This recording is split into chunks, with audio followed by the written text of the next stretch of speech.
मैं विपक्ष की बार बार बात करूं, विपक्ष के पास मुद्दों की कमी नहीं है, परंतु आप मुद्दे नहीं उठा रहे हैं, आप मुद्दों को नहीं उठा पा रहे। और मैं, अगर आप आज भी प्रधानमंत्री का इस्तीफा नहीं मांगते सीडीएस के बयान के बाद, आज भी आप गृह मंत्री का इस्तीफा नहीं मांगते, आज भी आप रक्षा मंत्री का इस्तीफा नहीं मांगते, तो आपसे नकारा विपक्ष तो इस देश को कभी मिल ही नहीं सकता। आप विपक्ष वालों हाथ जोड़कर निवेदन है कि आप इस्तीफा देकर अपने घर बैठ जाइए, जनता अपने आप देख लेगी फिर। नमस्कार, मैं हूं जगत सिंह अवाना और आप देख रहे सजना टाइम्स। दोस्तों, हमारा देश लोकतांत्रिक देश है। ये लोकतंत्र के हिसाब से चलता है, संविधान के हिसाब से चलता है। यहां कोई आदमी अपनी मर्जी से कुछ नहीं कर सकता। यहां अगर कोई करने का प्रयास करता है तो उसके खिलाफ बिगुल बच जाता है। हमारा जो लोकतंत्र है वो 4 खंभों पर खड़ा हुआ है: विधायिका, कार्यपालिका, न्यायपालिका और पत्रकारिता। परंतु कुछ ऐसा हो रहा है कि कई खंबे इसके अब डगमगा रहे हैं, या यूं कहें उनके नीचे की नींव हिली पड़ी है। आपको मैं 2011 का वाकया, मैं आज की कहानी की शुरुआत 2011 से शुरू करूंगा। 2011 में आपने देखा होगा अन्ना आंदोलन हुआ था। 5 अप्रैल 2011 लोकपाल कानून के लिए अन्ना ने दिल्ली के जंतर मंतर पर धरना दिया। मकसद था कानून का मसौदा बने और मसौदा बनाने में सिविल सोसाइटी शामिल हो। सरकार 3 दिन में मान गई, कमेटी बनी, मसौदा बना, लेकिन सिविल सोसाइटी की ज्यादातर राय खारिज कर दी गई और अन्ना हजारे ने कहा धोखा है। 16 अगस्त 2011 अन्ना रामलीला मैदान में अनशन पर बैठ गए, लेकिन सरकार ने उन्हें जेल में डाल दिया, तो अन्ना जेल में ही अनशन पर अड़ गए। सरकार की फजीहत होने लगी तो उन्हें छोड़ दिया गया। अनशन फिर शुरू हुआ। 12 दिन बाद देर से सही सरकार मान गई और कहा कि अब संसद तय करेगी कि क्या करना है। अन्ना ने इसे तब आधी जीत ही कहा। आधी जीत हुई है, आधी, अभी पूरी जीत होना बाकी है। इसके बाद लोकसभा में सरकारी बिल का मसौदा रखा गया। सदन ने राय शुमारी करके भावना सरकार को बता दी। सरकार ने संशोधित बिल कैबिनेट से मंजूर करवा लिया तो अन्ना तिलमिला गए, कहा कि ये धोखा है। लेकिन अन्ना की तबीयत बिगड़ने लगी। थोड़े ठीक हुए तो फिर अनशन के लिए कमर कसी। 27 दिसंबर 2011 मुंबई के एमएमआरडीए मैदान में अन्ना अनशन पर बैठे तो जरूर, लेकिन 2 दिन भी पूरा नहीं कर पाए। जेल भरो आंदोलन भी रद्द कर दिया गया। वजह बताई गई भीड़ में कमी और सेहत में गड़बड़ी। इसी समय लोकपाल बिल लोकसभा से होता हुआ राज्यसभा पहुंच गया और फिर तो ये अटक ही गया। यूं तो अन्ना हजारे महाराष्ट्र में सामाजिक मुद्दों पर आंदोलन करते हुए कई बदलाव लाने में सफल रहे हैं, लेकिन उन्हें राष्ट्रव्यापी पहचान और इतनी मान्यता जन लोकपाल बिल और भ्रष्टाचार के लिए उनके आंदोलन ने ही दी। लोकपाल पर इन 3 अनशनों से पहले अन्ना 14 अनशनों के जरिए महाराष्ट्र सरकार को घुटने टिकवा चुके हैं। 90 के दशक में उन्होंने भ्रष्टाचार के खिलाफ अभियान शुरू किया। पहले शिवसेना, बीजेपी और फिर कांग्रेसी एनसीपी सरकार से कई कानून और नियम बनवाने के अलावा अन्ना कई मंत्रियों को कुर्सियों से उतरवा चुके हैं। लेकिन जन लोकपाल पर छेड़ी मुहिम ने भ्रष्टाचार के खिलाफ अलग तो जगाई ही है। खुद अन्ना को भी राष्ट्रीय पहचान मिली है। क्यों हुआ था ये अन्ना आंदोलन और क्यों इसमें इतने लोग शामिल हो गए थे? इसमें पीछे से कौन इनकी मदद कर रहा था, अन्ना हजारे जी की? इसमें फंडिंग कौन कर रहा था और कौन ऐसी शक्तियां थीं जो इस देश की गद्दी पर बैठना चाहती थी और कांग्रेस और उसके सहयोगियों को अपदस्थ करना चाहती थी? सवाल कई हैं, परंतु जवाब आज केवल एक ही उभर कर आता है कि जब हमारा देश लोकतांत्रिक देश है और यहां अपनी बात कहने का अधिकार है, तो उस समय आपने देखा होगा अन्ना हजारे के अलावा निर्भया कांड हुआ 2012 में। पूरा मीडिया 24 घंटे उस निर्भया कांड के पीछे पड़ा रहा। उसके अलावा आपने देखा होगा 2G स्कैम। 2G स्कैम में क्या हुआ? वो दोनों बरी हो गए, घोटाला ही नहीं हुआ, ये कहना है सीबीआई का। अब कोर्ट से वो बरी हो गए, कनिमोझी और डी राजा।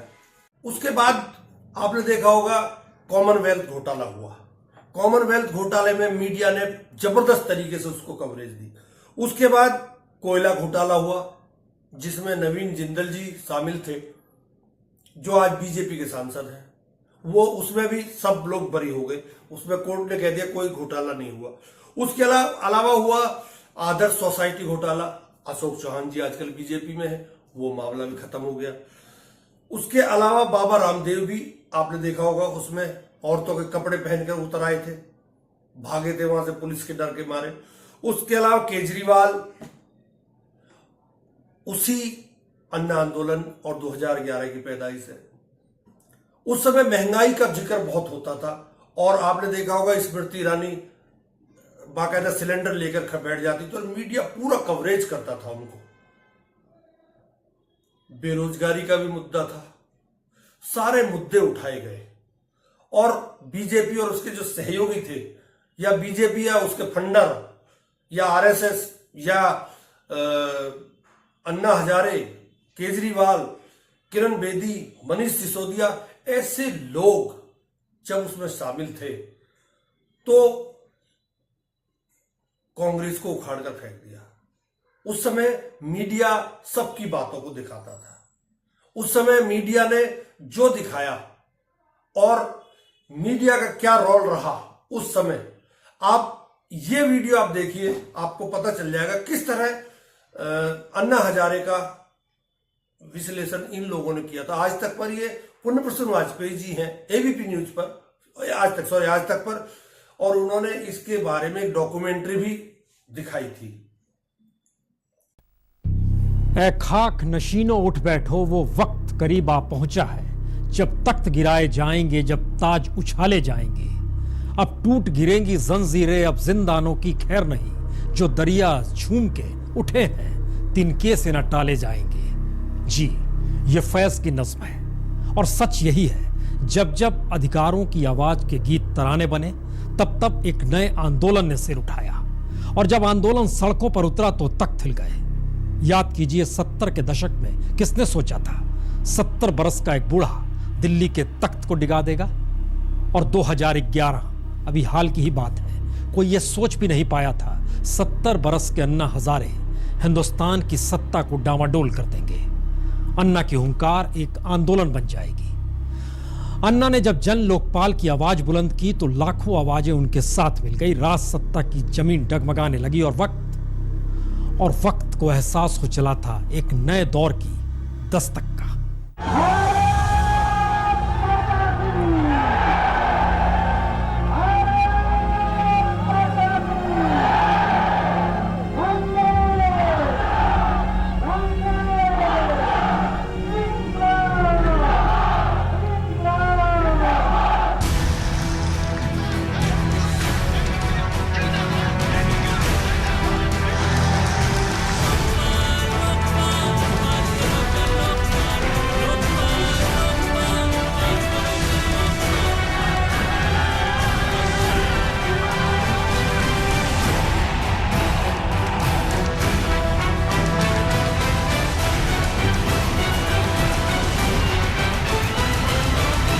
शरीर में प्राण है तब तक जन लोकपाल के बारे में लड़ते रहूंगा।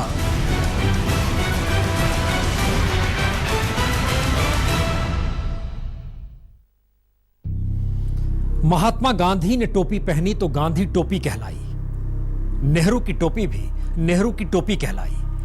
लेकिन यह एक ऐसा वक्त था जिसने टोपी से ही संघर्ष को आत्मसात कर लिया और टोपी ही अन्ना हो गई, अन्ना ही टोपी। हर कोई एक शख्स के नाम की टोपी पहनने को बेकरार था। यह आप कल्पना कर सकते हैं, इससे पहले कभी किसी टोपी पर लिखा गया हो मैं गांधी हूं, मैं नेहरू हूं। लेकिन यह एक ऐसा दौर था जिसमें टोपी पर लिखा गया मैं अन्ना हूं। एक और सपना छटपटा रहा था, ऐसा सपना जो मौजूदा व्यवस्था को बदलने के लिए बेकरार था, जो सपने को ही आंदोलन में बदलने को बेकरार था। और आंदोलन एक ऐसे सपने को जन्म देने के इंतजार में था जो बीते 50 बरस के दौर में जगाया तो गया, लेकिन हर संसद ने दफन भी किया। अरे गरीब लोग, उनका जीना मुश्किल हो रहा। इतना तकलीफ उठाया, कहीं पर भी जाओ पैसे दिए बिना उनका काम ही नहीं होता।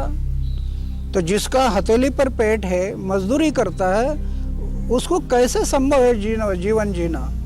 तो मुझे बड़ा वो सता रहा था ये विचार, और मैं तय किया कि अभी भले प्राण चले जाए परवाह नहीं, लेकिन गरीबों के लिए ये आंदोलन करना ही पड़ेगा एक बार।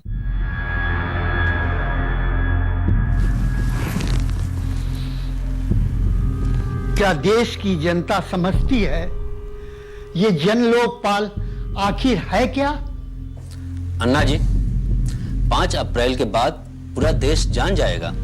जब आप जंतर मंतर पर बैठेंगे तो देखिएगा, जन लोकपाल के समर्थन में सारे लोग सड़क पर उतर आएंगे।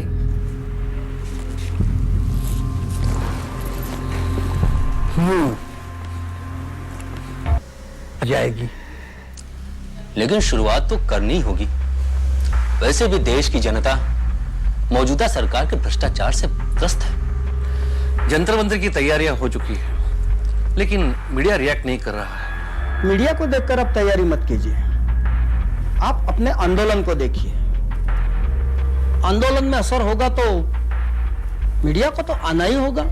वैसे मेरी तबीयत कुछ ठीक नहीं है, लेकिन चलिए ठीक है। अब आप सोचेंगे कि मैंने आज ये मुद्दा क्यों उठाया, आज क्या हो गया मुझे। दरअसल मुझे मेरी आत्मा अंदर से मुझे कचोट रही थी कई दिन से, और मुझे लग रहा था कि जब 2011-2012 में ये मुद्दे उठ सकते हैं और उसी मुद्दों के बीच से निकलकर हीरो बनकर नरेंद्र दामोदर दास मोदी आ सकते हैं, तो आज विपक्ष इन मुद्दों को क्यों नहीं उठा सकता? क्या मुद्दों की कमी है? मुद्दों की कमी नहीं है, उठाने वालों की कमी है। आप महंगाई का मुद्दा नहीं उठा रहे हैं। एक दो बार आप ट्वीट करेंगे, चैनल पर जाके बोलेंगे, चैनल वाले आपकी बातों को कोई दिखाता नहीं है। भ्रष्टाचार, ऐसा नहीं है रामराज चल रहा है, भ्रष्टाचार हो रहा है, परंतु आप नहीं उठा पा रहे हैं। मैं विपक्ष की बात कर रहा हूं, और मैं एक आम आदमी की भी बात कर रहा हूं। जब आम आदमी रामलीला ग्राउंड पर 2011 में भीड़ इकट्ठी कर सकता है, तो आज आम आदमी को क्या हो गया है? क्या आम आदमी को महंगाई का फर्क नहीं पड़ रहा?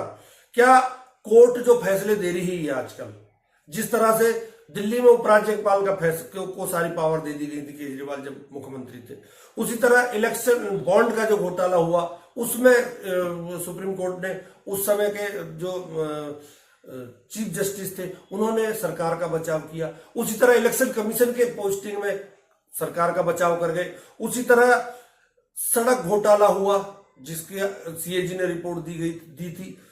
जन लोकपाल अब तक नहीं आया। चुनाव में धांधली का मुद्दा आप चुनाव में उठा देते हो और चिल्लाते हो, प्रेस कॉन्फ्रेंस करते हो, यूट्यूब पर दिखवाते हो, परंतु उसके बाद आप ठूस हो जाते हो।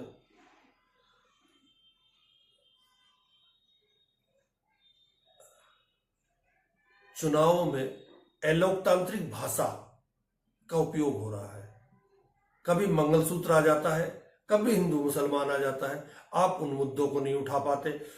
राजनीति में हिंदू मुसलमान आ जाते हैं, राजनीति में मंगलसूत्र आ जाता है, राजनीति में भैंस आ जाती है, गाय आ जाती है, प्रॉपर्टी आ जाती है, ज्यादा बच्चे आ जाते हैं, परंतु आप किसी भी मुद्दे को उठाने में सक्षम नहीं है। मैं ये विपक्ष की बात कर रहा हूं। अगर आप विपक्ष में हैं, आप देखिए लोकसभा में करीब जो हमारे सदस्य हैं वो है 543 में से 295 बीजेपी के साथ है, बाकी तो आप लोगों के साथ है, विपक्ष के साथ है। आप क्यों नहीं उठाते मुद्दे? आपको संसद में बोलने नहीं दिया जाता, आप बेशर्मों की तरह वहां बैठे रहते हैं। जब बोलने नहीं दे रहे, उठ के बाहर आ जाओ। जब आप मुद्दे नहीं उठा सकते तो इस्तीफा दे के बाहर आ जाओ। आपको सोचना पड़ेगा। आप ये देखिए, जब आपकी बात चैनल नहीं सुनते, आप चैनलों का बहिष्कार कर दीजिए, इनकी दुकान बंद हो जाएगी। आपकी सरकार नहीं सुनती, आप इस्तीफा देकर घर बैठ जाइए, आप सामूहिक इस्तीफा दीजिए, सरकार की मजबूरी हो जाएगी आपको लाना, परंतु आप नहीं करेंगे। ऐसे में मैं आपको और एक दो मुद्दे और बता देता हूं। अभी घोटाला हुआ है, अभी पाकिस्तान से सीज फायर हुआ है। एक दिन के युद्ध में हमारी सेना ने बहुत साहसी काम किया। उससे पहले हमारी सेना ने वहां घुसने का प्रयास किया, तो एज पर सीडीएस क्या बोल रहे हैं वो एक बार अनिल चौहान जी सीडीएस जो है, मैं इसको कॉपीराइट के चक्कर में दिखा नहीं सकता, परंतु उनके शब्दों को मैं आपको दिखा सकता हूं। दिखाई देने लगा। ब्लूमबर्ग टीवी के लिए इंटरव्यू करने वाली पत्रकार का नाम हसलिंदा अमीन है। हमारे पास कॉपीराइट नहीं है, इसलिए हम बातचीत का वीडियो नहीं दिखा सकते, लेकिन क्या बातचीत हुई है उसका अंश बता सकते हैं। अमीन पूछती हैं कि जनरल, एक सवाल का अभी भी जवाब नहीं आया है कि पाकिस्तान ने भारत का कोई जेट गिराया है या नहीं, क्या आप कंफर्म करेंगे? सीडीएस जनरल चौहान कहते हैं, मुझे लगता है महत्वपूर्ण बात यह नहीं कि जेट गिरा दिया गया, बल्कि यह है कि क्यों गिरा दिया गया। अमीन पूछती हैं कि पर क्या कोई जेट, कम से कम एक जेट गिराया गया था? सीडीएस जनरल चौहान कहते हैं हां वो गिरे थे। अच्छी बात है कि हम यह समझ सके कि क्या टेक्निकल गलती हुई, हमने उसे ठीक किया और 2 दिन के बाद हमने अपने सारे जेट उड़ाए और लंबी दूरी को टारगेट बनाया। पत्रकार अमीन पूछती हैं, पाकिस्तान ने कहा है 6 विमानों को गिरा दिया है। सीडीएस जनरल चौहान कहते हैं पूरी तरह से गलत है और यह महत्वपूर्ण नहीं, जो महत्वपूर्ण है वह यह कि क्यों गिरे और बाद में। इसके अलावा आपके पास आरएस पठानिया जो जम्मू कश्मीर के विधायक है, उन्होंने सेना को नालायक बताया। विजय शाह है, उन्होंने सोफिया कुरैशी, कर्नल सोफिया कुरैशी को आतंकवादियों की बहन बताया। जगदीश देवड़ा है, उसने बताया कि पूरा देश मोदी जी के चरणों में नतमस्तक है, सेना सहित। उसके अलावा मनोहर लाल धाकड़े जो सड़क पर ही अनैतिक कार्य करते हुए देखे गए थे। उसके अलावा रामचंद्र जांगड़ा है जो ये कह रहे थे कि ये वीरांगना नहीं है। आपके पास मुद्दों की कमी नहीं है। मैं विपक्ष की बार बार बात करूं, विपक्ष के पास मुद्दों की कमी नहीं है, परंतु आप मुद्दे नहीं उठा रहे हैं, आप मुद्दों को नहीं उठा पा रहे। और अगर आप आज भी प्रधानमंत्री का इस्तीफा नहीं मांगते, सीडीएस के बयान के बाद, आज भी आप गृह मंत्री का इस्तीफा नहीं मांगते, आज भी आप रक्षा मंत्री का इस्तीफा नहीं मांगते, तो आपसे नकारा विपक्ष तो इस देश को कभी मिल ही नहीं सकता। आप ऐसे नकारा विपक्ष है कि जिसका काम इस देश में कुछ रहा ही नहीं है। जब आप मुद्दे नहीं उठा सकते, जब आप जनता की आवाज को नहीं उठा सकते, जनता आपके साथ लगे तो कैसे लगे? आप कुछ भरोसा तो दिलाइए उन्हें, आप कुछ भरोसा नहीं दिलवा पा रहे। आप इस्तीफे की मांग क्यों नहीं करते? या तो आप उनसे इस्तीफे की मांग करिए या आप खुद इस्तीफा देकर घर बैठ जाइए, या फिर मोदी जी आपको कुछ दिन समय बाद जेल में भेज देंगे। मैं भी मोदी जी से कहूंगा कि मोदी जी ये नकारा विपक्ष है, इसे जेल में डालना ही बेहतर है। आप जेल चले जाओगे, मोदी जी तैयार बैठे हैं, सुधर जाइए, वक्त रहते सुधर जाइए, नहीं तो बहुत दिक्कत होने वाली विपक्ष वालों को। आप मुद्दा नहीं उठाएंगे। आपने सरकार को खुला छोड़ दिया है, आपने प्रशासन को खुला छोड़ दिया, जो मर्जी हो रहा है। आम आदमी जाके मरेगा क्या? आम आदमी पुलिस से पिटे क्या? आप जाइए, आप सामने खड़े होइए तो आपके पीछे कोई खड़ा होगा ना। आप रास्ता तो बनाइए। अगर रास्ता नहीं बना सकते तो मेरा विपक्ष वालों हाथ जोड़कर निवेदन है कि आप इस्तीफा देकर अपने घर बैठ जाइए, जनता अपने आप देख लेगी फिर। बहुत बहुत धन्यवाद, नमस्कार।